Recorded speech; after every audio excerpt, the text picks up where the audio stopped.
One half of the most dominant team in American motor racing came home from Indianapolis that spring with his hands burned raw.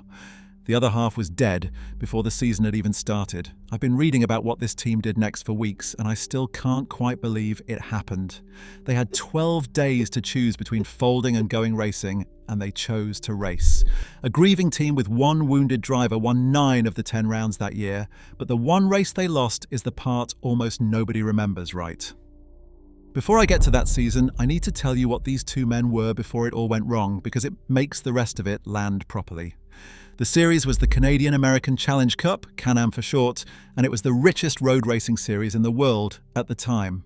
There were almost no rules, no real weight limits, no limit at all on engine size, just enormous 2-seat sports cars with big American V8 engines in the back, turned loose on the best road courses in Canada and the United States. The prize money was the kind that made men move countries.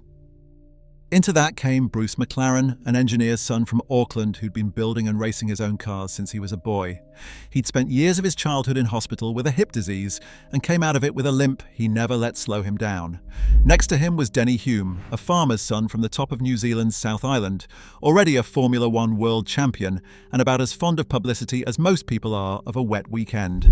They painted their cars a bright papaya orange, and they simply stopped losing. American journalists watched two men from a country of under 3 million people beat the biggest teams in the sport week after week, and they gave it a name that stuck. They called it the Bruce and Denny Show. In 1969, the whole thing got faintly ridiculous. 11 races, 11 McLaren wins, the full set. So when everyone turned up for 1970, nobody was asking whether the orange cars would win. They were asking whether anyone would bother coming to watch them do it. I don't think a single person in that paddock imagined that within a few weeks the show would lose half its cast. It started at Indianapolis in May of 1970. Denny was out practicing in a McLaren Indy car when the fuel filler cap came open at speed and methanol started streaming back over him. Here's the awful part. Methanol burns with a flame you can barely see in daylight. The marshals see a car that looks like it's on fire with nothing actually burning, and the driver feels the heat before he can see any reason for it. Denny could feel the fire before he could see it, and his instinct was to keep his hands on the wheel and get the car slowed down, which is exactly what he did, and exactly why the flames found his hands. By the time he stopped and climbed out, they were badly burned. The doctors wrapped them up, Indianapolis was over for him, and the toughest man in the sport went into the summer knowing that just gripping a wheel was going to hurt more than most of us could stand. He didn't complain about it in public. From what I've read, he barely mentioned it in private either. Then came the 2nd of June. Bruce McLaren was at Goodwood in Sussex, testing the team's brand new Can-Am car, the M8D. It was a wide orange thing with a wing slung between 2 tail fins, and people had already nicknamed it the Batmobile. On the Lavant Straight, at around 170 miles per hour, the rear bodywork came away from the car. The moment it did, the downforce holding the car to the road was gone. It ran off the track and hit a flag station, and Bruce was killed. He was 32. I want to be clear about this part because it gets told wrong so often. He didn't die in a race and he didn't die during the season. He died testing a new car 12 days before the first round. The team was based at Colnbrook, just outside London, and they did the only thing they really knew how to do. They went back to work. Bruce had built the team in his own image, practical, unfussy, no time for self-pity, and I think stopping would have felt like a betrayal of the man rather than any kind of respect for him. The first round was at motorsport in Canada on the 14th of June, 12 days after Goodwood. 12 days to bury the man who'd started the whole thing, rebuild the cars, and answer the question the entire sport was asking out loud. Would they fold, the way so many teams named after one man had folded when that man was gone? Or would they load up the transporters and go? The answer was quiet, and nobody argued with it. Bruce had built the team to race, so the team would race. They needed someone for the second M8D, and they called one of the very few men alive with the standing to sit in it, Bruce's old friend and rival, Dan Gurney. Gurney was the tall Californian who'd beaten the best in the world in cars he'd built himself, and he said yes. Denny, hands still bandaged, didn't say much at all. He just turned up. 12 days after Goodwood, 2 papaya orange M8D cars rolled out into the Canadian sunshine, and I don't think the paddock quite knew where to look. Gurney is so tall, the team had to rework the cockpit just to fold him into a car built around Bruce. Denny lowered himself in behind those bandaged hands, and every touch of the wheel was a small act of will. Nobody would have blamed this team for just making up the numbers that weekend. But when the flag dropped, the orange cars went straight to the front like nothing in the world had changed. Gurney drove a hard, patient race, took the pressure when it came, and won on the M8D's very first outing. Denny brought his own car home in the points through pain he never mentioned. There were tears in the garage afterwards. There was also, I think, the first small hint that this season might not be a funeral after all. 2 weeks later, the series climbed up into the hills of Quebec, to the swooping circuit at Saint-Jovite. All blind crests and sudden compressions cut through the forest. The M8D was quick everywhere, but over ground like this, it looked like it belonged to a different category of car. You could hear the big Chevrolet in the back rolling off the hillsides long before the cars came into view. And out in front of that noise was Dan Gurney again. He simply drove away from everyone, calm as a man who'd been winning races on both sides of the Atlantic for 20 years, which he had. 2 rounds, 2 wins. And the American press started writing the sentence none of them had dared to write back in June. The show, half of it borrowed and all of it grieving, was somehow still the show. Denny ground out more points, his hands slowly healing behind the wheel. Then, just as the two of them found a rhythm, the partnership ended, and not for any reason you'd guess. It wasn't about pace, and it wasn't about anything that happened inside the garage. Dan Gurney had a personal sponsorship deal with Castrol. The team's money came from golf, and in 1970, oil money was serious money, with serious lawyers behind it. Those two things couldn't sit in the same car. So with 2 wins from 2 starts, Gurney stepped out of the seat. It was a contract, nothing more, and it's still one of the great what-ifs of that era. In came Peter Gethin, a compact, cheerful, very fast Englishman who had a reputation for wringing the neck of anything he drove. The show had changed its second lead twice in a month, and it kept running anyway. Upstate New York now, high summer, and this is the one that matters most to me out of the whole season. Denny's hands were still a mess. The bandages came off slowly, the gloves went on carefully, and he said nothing about any of it. A full Can-Am race distance at Watkins Glen in a car with no power steering, wrestling a big block monster through fast corners with skin that had barely started to heal, is not really a job you'd wish on anyone. But Denny took the M8D by the scruff of the neck and won. His first win since the fire and since Goodwood, and his first as the man now carrying the whole weight of Bruce's name on his own. There was a strange white car from Texas further down the field that weekend with fans hanging off its tail, and we've told that story elsewhere on the channel, so I'll leave it there. This day was Denny's. If you watch the old footage of him climbing out, there's no celebration in it. He just looks like a man quietly settling something with himself. The circus swung west and north to Edmonton, out on the Alberta prairie where the summer light seems to go on forever. Denny won again, and this one felt different, less like relief and more like plain, cold efficiency. The hands were healing, the rhythm was back. If you'd watched him in the paddock that weekend, you'd never have guessed what the last 3 months had held. A burned man and an orphaned team going about their work like a couple of tradesmen. That's the New Zealand way of it, I think. And it was quietly brutal for everyone trying to beat them. The M8D was getting better every round because a factory that had poured all its grief into the work kept finding more in the car.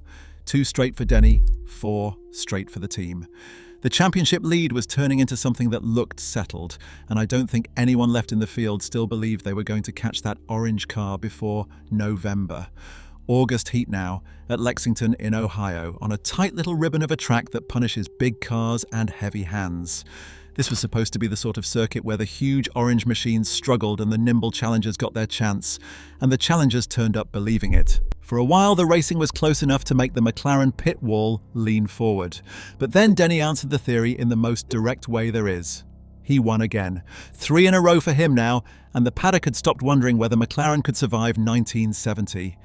They'd started wondering whether anyone could take even 1 race off them, which, funnily enough, was the exact question everyone had been asking the year before. 4 miles of ferocious road circuit through the Wisconsin farmland at Elkhart Lake, one of the great tracks anywhere in the world, and this day belonged to the new boy. Peter Gethin had spent his summer in about the most intimidating seat in the sport, driving a dead man's car next to a wounded champion measured against a ghost every single weekend. Plenty of quick drivers would have come apart under that. Gethin didn't. He won for McLaren at Road America, and in doing it, he proved the second M8D was a weapon in anyone's hands, and that the team had picked its replacement well. 6 rounds, 6 McLaren wins. The streak, counting back through 1969, now stood at 17 wins in a row. And the next round was Road Atlanta. Road Atlanta in Georgia was a brand new circuit, and the 13th of September was the kind of searing late summer afternoon that turns a motor race into a war of attrition.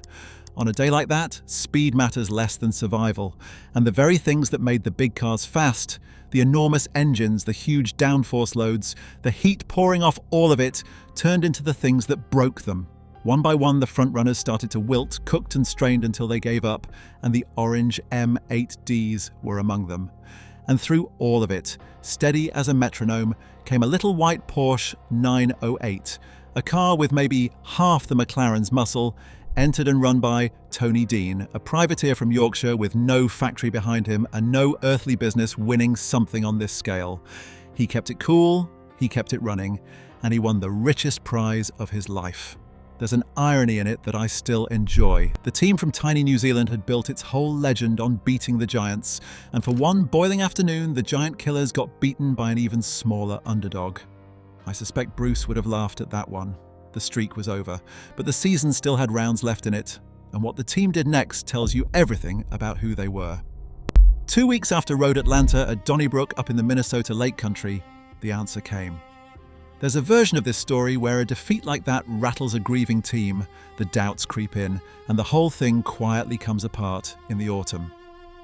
Denny clearly hadn't read that version. He put the M8D on the front of the field and kept it there, an emphatic, almost annoyed sort of drive, the racing equivalent of a door being shut firmly. If anyone thought Georgia had cracked the team's aura, this was the correction. Normal service was back, and back with more conviction than before, and the championship maths now tilted so far towards Denny that his rivals were quietly racing for second. I've always liked that Denny answered a bad day with the most boring kind of win there is, the sort where nothing much happens and nobody ever gets close enough to make him work for it. Monterey in October, the fog burning off the California hills, and one of the most beautiful racetracks on Earth sitting underneath it, all sudden drops and blind crests above the Pacific. Denny won again, his 5th win of a year. He'd started unable to close his hands without pain. By now, the crowds were cheering the orange car in a way that went past ordinary applause because everyone in the place knew what they were watching. I'd ask you to sit with that for a second. In May, this man was in an Indianapolis hospital with his hands wrapped up like a boxer's. By October, he'd beaten the best sports car drivers on the continent 5 separate times, and the points table was only confirming what the paddock had known since the middle of summer. The championship was coming home to the team that half the sport had written off in June. The last round was out in the California desert at Riverside, and by then, there was nothing left to prove and one thing left to do. Riverside in November meant dust and dry heat and the biggest payday left on the American calendar, the race every driver on the continent wanted on his record. Denny went out and took it. He won the last race of 1970 the way he'd won so many others that year, with a hard, clean drive nobody had an answer to, and the season closed on numbers that still stop me when I write them down. 10 races, 9 McLaren wins, 6 of them for Denny with his burned hands, 2 for Dan Gurney, 1 for Peter Gethin, and the championship of the richest series in America going once again to Denny and to the team that carried Bruce McLaren's name. So how do you measure a season like that? You can count the trophies, and there were plenty. You can count the money, and there was more of it here than anywhere else in racing. But I think you measure it the way Bruce would have. A small team built by a Kiwi engineer lost the man who founded it on a June test day.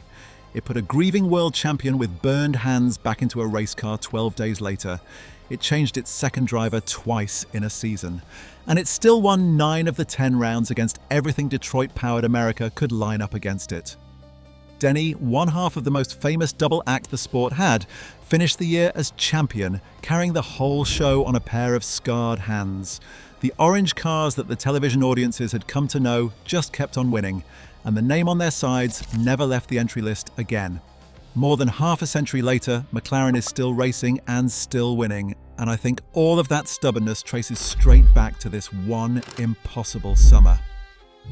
I read every comment on this channel, so tell me which forgotten car you want me to cover next, because there are plenty more where this came from.